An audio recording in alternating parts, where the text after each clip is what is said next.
ಕಂಬಳ ಜನಪ್ರಿಯತೆಯನ್ನ ಪಡೆದುಕೊಂಡಿರುವುದು ಸಂತಸದ ವಿಚಾರ. ಕರಾವಳಿಯ ಜನತೆ ಶ್ರಮಜೀವಿಗಳಾಗಿದ್ದು ವಿಶ್ವದೆಲ್ಲೆಡೆ ನಮ್ಮ ಸಂಸ್ಕೃತಿ ಭೂತಾರಾಧನೆ ನಡೆ ನುಡಿಗಳಿಂದ ಮನ್ನಣೆ ಪಡೆದಿದ್ದಾರೆ. ತುಳುನಾಡಿನ ಜಾನಪದ ಕ್ರೀಡೆ ಕಂಬಳ ಸುಪ್ರೀಂ ಕೋರ್ಟ್ನಲ್ಲಿ ಜಯ ಗಳಿಸಿದೆ. ಕೋಣದ ಯಜಮಾನರು ಕೋಣಗಳನ್ನ ಪ್ರೀತಿಯಿಂದ ಮಕ್ಕಳಂತೆ ಸಾಕ್ತಾ ಇದ್ದಾರೆ. ಸಾಂಪ್ರದಾಯಿಕ ಕಂಬಳ ಕ್ರೀಡೆಯನ್ನ ಉಳಿಸುವಲ್ಲಿ ರಾಜ್ಯ ಸರ್ಕಾರ ಸದಾ ಬದ್ಧ ಎಂದು ರಾಜ್ಯದ ಮುಖ್ಯಮಂತ್ರಿ ಬಿಎಸ್ ಯಡಿಯೂರಪ್ಪ ಭರವಸೆ ಕೊಟ್ಟಿದ್ದಾರೆ. ಅವರು ಒಂಟಿಕಟ್ಟೆಯ ಕಡಲಕೆರೆ ನಿಸರ್ಗಧಾಮದ ವೀರರಾಣಿ ಅಬ್ಬಕ್ಕ ಸಂಸ್ಕೃತಿ ಗ್ರಾಮದಲ್ಲಿ ನಡೆದ 17ನೇ ವರ್ಷದ ಮೂಡುಬಿದ್ರೆ ಕೋಟಿ ಚೆನ್ನಯ್ಯ ಜೋಡುಕೆರೆ ಬಯಲು ಕಂಬಳದಲ್ಲಿ ಅಬ್ಬಕ್ಕ ಪ್ರತಿಮೆಯನ್ನ ಲೋಕಾರ್ಪಣೆಗೊಳಿಸಿ ಮಾತನಾಡಿದರು. ಕೋಣ ಸಾಕುವವರ ಪ್ರೀತಿಯೇ ಕಂಬಳ ಕ್ಷೇತ್ರ ಮಾದರಿ ಕ್ಷೇತ್ರವಾಗಲು ಪ್ರಮುಖ ಕಾರಣ. ಕಂಬಳಕ್ಕೆ ಇನ್ನಷ್ಟು ಮೆರುಗು ಬರುವಂತೆ ಶಕ್ತಿ ಮೀರಿ ಪ್ರಯತ್ನಿಸುತ್ತೇನೆ.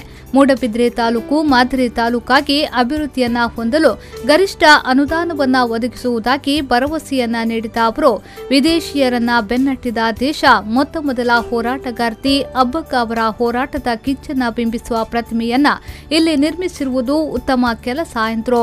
ಕಾಪಾಡಿಕೊಂಡು ಬಂದ ನೀವು ಅದೇ ಆಸಕ್ತಿಯಿಂದ ಜಾನಪದ ಕ್ರೀಡೆ ಕಂಬಳವನ್ನು ಉಳಿಸಿ ಬೆಳೆಸಿಕೊಂಡು ಬರ್ತಾ ಇದ್ದೀರಿ. ನಮ್ಮ ಹಿರಿಯರು ಜನಸಂಘಟನೆ ಸಹಬಾಳ್ವೆಗಳ ಉದ್ದೇಶದ ಕೃಷಿ ಬದುಕಿನ ಭಾಗವಾಗಿ ಬೆಳೆಸಿಕೊಂಡು ಬಂದ ಕಂಬಳ ಕ್ರೀಡೆ ಶ್ರಮಜೀವಿಗಳು ತಮ್ಮ ಕ್ರಿಯಾಶೀಲ ಮನೋಭಾವದಿಂದ ವಿಶ್ವದ ಎಲ್ಲೆಡೆಗಳಲ್ಲಿ ಹರಡಿರುವ ತುಳುನಾಡಿನ ಜನ ಸಂಸ್ಕೃತಿ ಪ್ರಿಯರು. ಭೂತಾರಾಧನೆ, ನಾಗಾರಾಧನೆ, ಯಕ್ಷಗಾನ. ಕಂಬಳ ಸಮಿತಿ ಅಧ್ಯಕ್ಷ ಕ್ಷೇತ್ರದ ಶಾಸಕ ಉಮಾನಾಥಿ ಕೋಟ್ಯಾನವರು ಸ್ವಾಗತಿಸಿ ಪ್ರಾಸ್ತಾವಿಕವಾಗಿ ಮಾತನಾಡಿ, ಮೂಡುಬಿದ್ರೆಯು ಇದೀಗ ತಾಲೂಕಾಗಿ ಘೋಷಣೆಯಾಗಿದ್ದು ಇಲ್ಲಿ ಮೂಲಭೂತ ಸೌಕರ್ಯದ ಕೊರತೆಗಳಿವೆ. ಆದ್ದರಿಂದ ಅಭಿವೃದ್ಧಿಪಡಿಸುವ ನಿಟ್ಟಿನಲ್ಲಿ ಕ್ಷೇತ್ರಕ್ಕೆ 100 ಕೋಟಿ ರೂಪಾಯಿ ಅನುದಾನವನ್ನ ಬಿಡುಗಡೆಗೊಳಿಸುವಂತೆ ಆಗ್ರಹಿಸಿದರು. ವಿದ್ಯಾಕಾಶಿ ಅಂತ ಕರೆಯುತ್ತಾರೆ, ಬಹುಶಃ ಸಂಸ್ಕೃತಿಯ ಕಾಶಿ ಅಂತ ಇದನ್ನು ಕರೆಯುತ್ತಾರೆ. ಇಲ್ಲಿ ಡಾಕ್ಟರ್ ಮೋಹನ್ ಅವರು ಇದ್ದಾರೆ.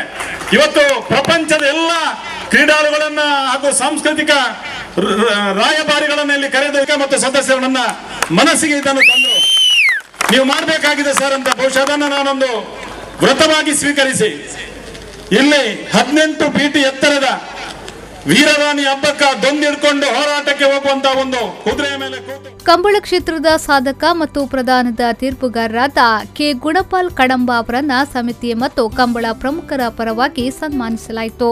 ಕಾರ್ಯಕ್ರಮದಲ್ಲಿ ಬಿಜೆಪಿ ರಾಜ್ಯಾಧ್ಯಕ್ಷ ನಳಿನ್ ಕುಮಾರ್ ಕಟೇಲ್, ಜಿಲ್ಲಾ ಉಸ್ತುವಾರಿ ಸಚಿವ ಕೋಟಾ ಶ್ರೀನಿವಾಸ್ ಪೂಜಾರಿ, ರಾಜ್ಯ ಗೃಹ ಸಚಿವ ಬಸವರಾಜ ಬೊಮ್ಮಾಯಿ, ಪ್ರವಾಸೋದ್ಯಮ ಸಚಿವ ಸಿಟಿ ರವಿ, ದಕ್ಷಿಣ ಕನ್ನಡ ಜಿಲ್ಲಾಧಿಕಾರಿ ಸಿಂಧು ರೂಪೇಶ್, ಸಂಸದೆ ಶೋಭಾ ಕರಂದ್ಲಾಜೆ, ವಿಧಾನ ಪರಿಷತ್ನ ಸದಸ್ಯ ರವಿಕುಮಾರ್, ರಾಜ್ಯ ಮುಖ್ಯ ಸಚೇತಕ ಸುನಿಲ್ ಕುಮಾರ್, ರಾಜ್ಯ ಕ್ರೈಸ್ತ ಅಭಿವೃದ್ಧಿ ಸಮಿತಿ ಅಧ್ಯಕ್ಷ ಜಾಯ್ಲಸ್ ಡಿಸೋಸಾ, ಜಿಲ್ಲಾ ಪಂಚಾಯತ್ ಅಧ್ಯಕ್ಷೆ ಮೀನಾಕ್ಷಿ ಶಾಂತಿಗೌಡು ಮತ್ತಿತರರು ಈ ಸಂದರ್ಭದಲ್ಲಿ ಉಪಸ್ಥಿತರಿದ್ದರು.